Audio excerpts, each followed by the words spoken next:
Jeshi la polisi mkoa wa Mbeya linamshikilia Tatizo Yohana Mzumbwe. Huyu ni mkazi wa Masoko mkoani Mbeya kwa tuhuma za mauaji ya mama yake wa kambo ambaye anaitwa Mary Yohana mwenye umri wa miaka 61, aliyekuwa mkazi wa Masoko na alimuua kwa kumkata na panga kichwani.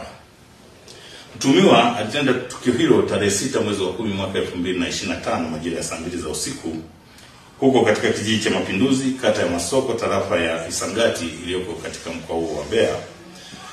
Na alimuua huyu Mary Yohana ambaye pia alikuwa ni mkazi wa Masoko na aliyekuwa mwenye ualbino. Kwa baada ya tukio hili huyu mtuhumiwa alitoroka. Lakini kufuatia tukio hilo, jeshi la polisi mkoa wa Mbeya baada ya kuwa limeripotiwa lilianza msako mkali na kufanikiwa kumkamata mtuhumiwa majira ya usiku huko katika kijiji cha Mapinduzi, kata ya Masoko, kuhusiana na tukio hili akiwa amejificha huko.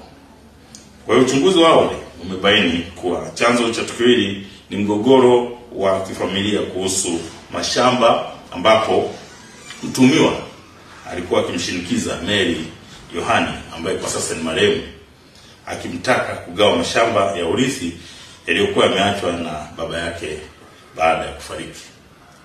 Kwa jambo hili marehemu aliliona, akaona kwamba kwanza si utaratibu wa kugawa mashamba hayo, na huyu mtuhumiwa alichokuwa anataka ni kuuza ili aweze kupata fedha kutumia tu katika masuala yake ambayo hawezi kusaidia familia.